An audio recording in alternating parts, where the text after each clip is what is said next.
Hello and welcome. My name is Ali and I'm your host for this podcast.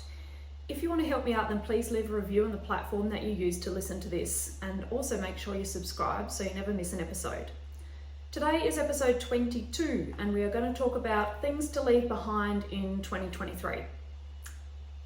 Right, well we're nearly 4 weeks into 2023 now, and you might think, oh, why are we doing this New Year stuff now? But I think it's a great time to do it.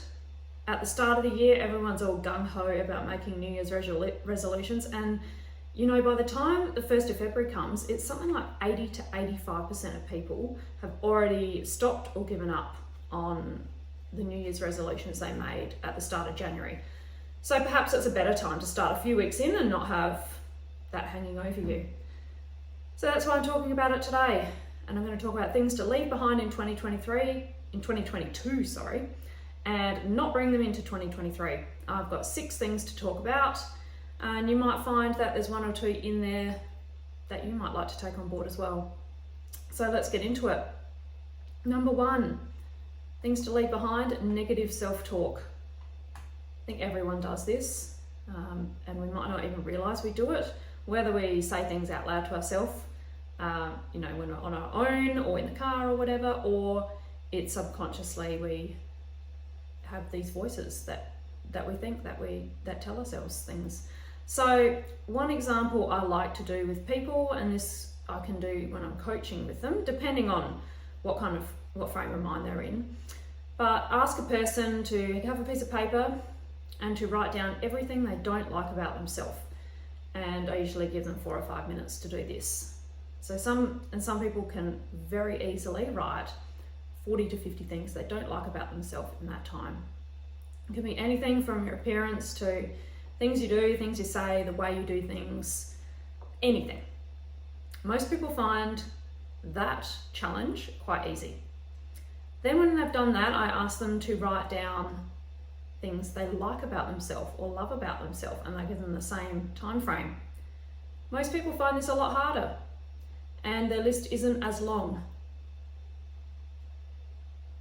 Then the next thing, and I don't get them to do this, but I ask them how they would feel about doing this, is to take their lists, and in particular they're going to start with the negative one that they wrote and things they don't like about themselves, and they're going to read it to their child.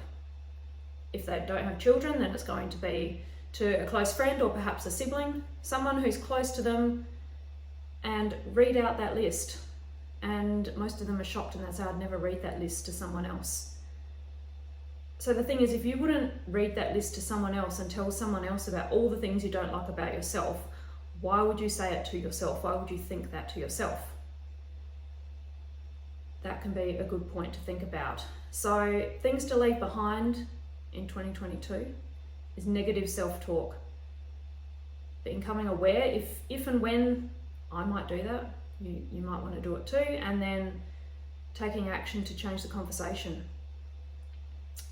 Number 2, procrastination and not taking action. In general, I'm not really a procrastinator, but there are some things I can still put off. I can take action most of the time, but that's why I have a business coach, because they call me out on other things and they get me taking action, doing things that I don't want to do so much. And that's what a coach is for. And when I do coaching, that's what I do. I call people out on the things they may not be doing, things they're avoiding and procrastinating. So it might be something personal, it might be in your business, in your work life, it might be about exercise or nutrition. Perhaps you don't want to start tracking your macros and you just keep putting it off and you've got some excuse. So perhaps it's time to do that, or perhaps it's time to not keep tracking macros and to move into intuitive eating. Depends on your circumstances. But is there something that you've been procrastinating or putting off, and something that you really want to do, but you're not taking action? So let's leave that behind in last year and have this year as the year of taking action and moving forward. Number 3, not setting boundaries. I have got better at this over the years. It does take practice as well, especially if it's boundaries with other people, and that's usually what it is. So for me, with the business, I've had my gym business for nearly 6 years now. It'll be 6 years in a few weeks. At the start, I had no boundaries. I was learning and I would do anything, anytime. Now I have boundaries with my work time, and I have boundaries with when I check emails. I used to check emails at all times of the day, all days of the week. I'd respond as soon as I could. Now I check my email once a day. It's generally between 12 and 2, and only Monday to Friday. I don't check the emails on the weekends. I don't think you could realistically expect, most businesses wouldn't check their emails on the weekends. I'm the same as that. I am a business. The gym is a business. So it's setting boundaries for things like that. So, and then you've got more time to do other things. So for me, probably now, and I'm just getting into this routine recently, is work time. Coming from a background where I worked full time, and I did have a mindset that a work week is 40 hours and you work 8 hours a day, you get half an hour for lunch. But when you work for yourself, it's different, because you can realistically, you're working all day. Even if you're not physically working on the business, you're always thinking about it as well. That can be setting a boundary. But it's, for me, setting time to do the work and getting it done, not being distracted with social media. It's hard when I'm doing social media posts. It's quite easy to get distracted with other social media posts. So there is that recognition of just getting it done. I try and bundle up doing a few posts or reels at once, and then get them set up and saved so then I can post them later in the week.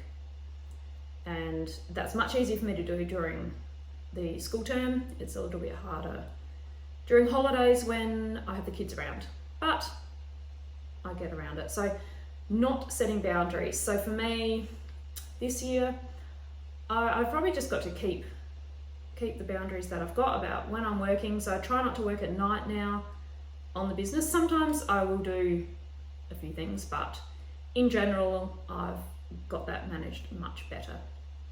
It could be boundaries with friends.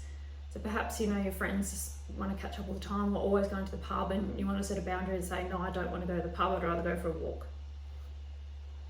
So you've got to work out what boundaries you need to set, and then how you're going to do that.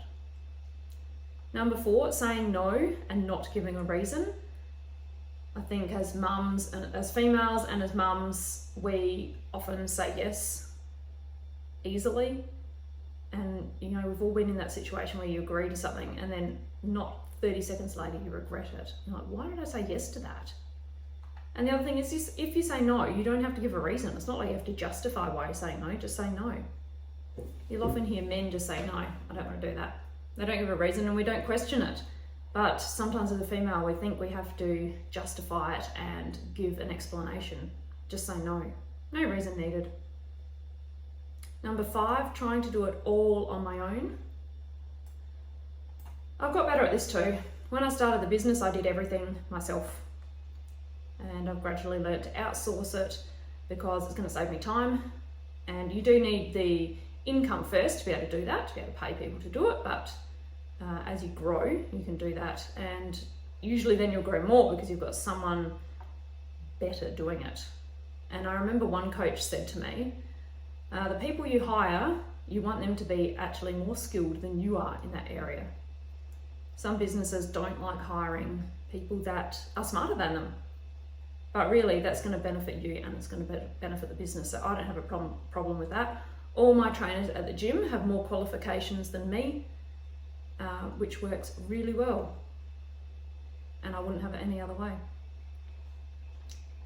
So I will not be doing everything on my own. I'll be asking for help when I can. And there's no shame in asking for help. I'd say it's needed actually.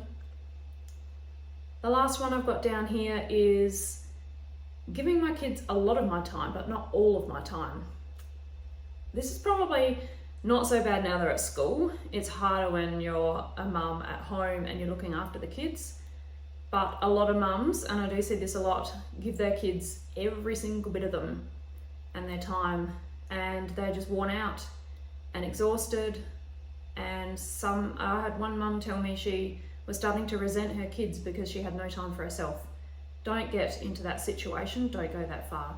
Always have some time for you, even if it's just going for a walk on your own. but you need to have time for yourself and time for you to relax and recharge so that you're in a better position to help your kids. So giving them a lot of my time, but not all of my time. And that's what I've got.